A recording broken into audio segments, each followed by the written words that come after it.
با سلام دیگر باره به کاربران گرامی رادیو آزادی و به همه اونهایی که همین لحظه ها با ما پیوستند و ما رو تماشا دارند در آزادی ویدیو کانال مستقیم رادیو آزادی در یوتیوب. شعله گل خوجه هستم در خدمت شما عزیزان. ساعت با وقت پراگ که قرارگاه مرکزی رادیو آزادی در اینجا است 10:01 است و چون معمول طور عادت هر روز در همین وقت ما برای شما و قبل از شروع برنامه خبری سرخطی خبرهای روز رو میگیم تا اینکه شما در جریان باشید که در برنامه خبری که بعد از 3 ساعت دیگر تقدیم شما بینندگان عزیز میشد ما در رابطه با کدام موضوع صحبت خواهیم کرد. اما این یگانه موضوعی نیست که ما در برنامه خبری مطرح میکنیم، موضوعی از این هم بیشتر داریم. از این خاطر توصیه میدیم که در برنامه خبری چون هر دفعه ما رو پیگیری کنید. خب شروع میکنم از سرخطی خبرها. بیبی نبیره کش روزهای باقی مانده خود را پشت پنجره میگذراند. دادگاه حکم این هاجرای اشور و 58 ساله را اعلام کرد. دادستانی برای زنده به زنده گور کردن طفل 3 ساله برای بیبیش 20 سال زندان را طلب کرده بود، اما دادگاه برای این زن چند سال محرومیت از آزادی را معین کرده است. در برنامه خبری برایتان با تفصیل میگیم. اگر شما برنامه‌های ما را پیگیری دارید ما در رابطه با این قصه برای شما گفته بودیم. انیقترش کشتار نبیره از طرف بیبیش در جماعت افتخار نویه عبدالرحمن جمعی ولایت ختلان که در ماه سپتامبر امسال رخ داده بود سر و صدای زیادی رو به بار آورد و تفتیشات میگوید که پیرزن کودک رو به کانالی که از آنجا آب میگذشت برده و در زیر لای زنده به زنده گور کرده است. بعداً جسد کودک رو 6 روزی بعد از ناپدید شویش در حالت پاره شده آشکار کردند. خود تفصیلات حکم دادگاه رو ما بعد از 3 ساعت دیگر در برنامه خبری برای شما خواهیم گفت. زنان بداخلاق زیاد میشوند. وزارت کارهای داخلی توجیکستان اموری را نشر کرد که در آن شماره زنان بداخلاق نشان داده شده است. طبق این حساب‌ها سال جاری تعداد چنین افراد هزارها نفر را تشکیل داده است که در قیاس با سال گذشته زیادتر بوده است. اکثریت زنان بداخلاق از 30 ساله به بالا بودند. این امور در حال رسانه‌ای می شود که مقامات توجیکستان سالهای اخیر به خاطر پیشگیری بداخلاقی زنان اقدام‌های زیادی را پیاده می کنند. از جمله 2 هفته قبل مجازات برای تشکیل فاحشه‌خانه‌ها در این کشور شدید کرده شد و برای تکراراً دست زدن به چنین اعمال مهلت طولانی زندان پیش بینی شده است. اگر این موضوع برای شما جالب بود پس ما را در برنامه خبری حتما همراهی کنید.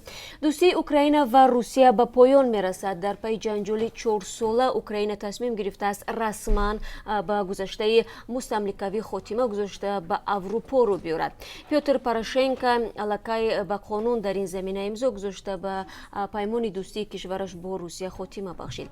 سازشنامه دوستی و همکاری اوکراین و مسکو رو رهبران دو کشور لئونید کوچما و بوریس یلتسین 31 می سال 1997 امضا کرده بودند. آنها بعد از تصویب پارلمانی اوکراین و دومای دولتی روسیه 1 اپریل سال 1999 رسما این قانون را به اجرا درآوردند. میانی زمین و آسمان و یا شهروندان بی‌حقوق صدها ساکن یک محله در شهر دوشنبه میگویند که آنها را در قید نوعی زیستشان نمیگیرند و به همین سبب آنها دچار مشکلات فراوان هستند. از جمله فرزندانشان را به باغچه قبول نمیکنند، از کمک طبی و دولتی بی بهره اند. آنها حتی در انتخابات حق رای دهی را ندارند. سبب در چیست؟ همکاران ما در یک گزارش برای شما قصه خواهند کرد و اگر تا آخر برنامه ما را تماشا کنید خواهید فهمید که این ساکنان در کدام محله شهر دوشنبه به سر میبرند. خب و 2 اعلان مهم داریم برای کاربران رادیو آزادی. یکیش مربوط به مشتریان توجیک صادرات بانک است.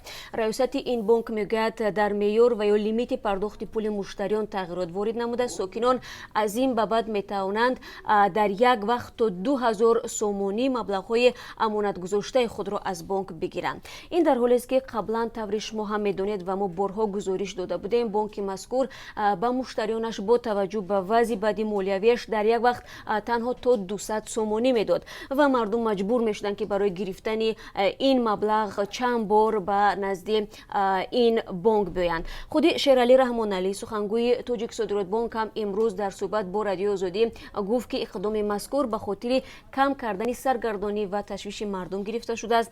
او افزود اگر قبلا муштариён барои гирифтани 200 сомонӣ ҳар рӯз меомаданду навбат мепоиданд. ҳоло бошад рӯйхат тартиб дода шудааст ва тибқи рӯйхат пулеро ки барои як моҳ мегиранд дар як рӯз дода мешавад. Ҷумла номбурда иброз дошт ки ин тағйирот дар филиалҳои бонк низ ҷорӣ шудааст ва ӯ таъкид намуд ки роҳандозии ин иқдом аз беҳбудии вазъи молии бонк низ гувоҳӣ медиҳад. Хуб мо низ умедворем ки бо ин васила саргардонии муштариёни содиротбонк то як андоза камтар мешавад ва онҳо билохира метавонанд ки амонатҳое ки дар ин бонк гузоштаанд ва тӯли қариб чанд соли охир гирифта наметавонанд ин амонатҳояшонро бозпас бигиранд. Ва эълони дигари мо марбут ба муҳоҷирони тоҷик дар Русия аст. Агар шумо навиди бомбдодиро дида бошед, мо саҳар барои шумо гуфтем, аммо онҳое ки надидаанд бори дигар хотиррасон мекунам. намояндагии хадамоти муҳоҷирати тоҷикистон ба муҳоҷирони меҳнатӣ тавсия медиҳад ки то рӯзҳои истироҳатӣ ва идонаи соли навӣ маблағи патенташонро пардохт кунанд. аҳмад иброҳим сухангӯи ин ниҳод дар суҳбат бо радиои озодӣ аз муҳоҷирони меҳнатӣ даъват намуд ки ҳаққи патентро то 28 декабр пардохт намоянд. ин тавсия ба хотири пешна омадани мушкилот барои анҷоми пардохт дода шудааст. ин даъват дар ҳолест ки аз оғози соли нархи патент дар бархи аз минтақаҳои Русия аз ҷумла дар Москав, вилояти Ленинград ва Омск боло меравад. муҳоҷироне ки дар Москав фаъолият мекунанд аз оғози соли 2019 ба ҷои 4500 рубли феълӣ бояд 5000 рубл пардохт кунанд. хуб бинандагони азиз, ин чанд хабаре буд ки ман мехостам барои шумо бигӯям ва ҳамаи шуморо баъд аз 3 соат дигар дар пахши мустақими барномаи хабарӣ бо хабарҳои тоза мунтазир мешавам. гузоришҳои ҷолиб дорем, ҳатман тамошо кунед ва то мулоқоти навбатӣ бо шумо худоҳофизӣ намекунам.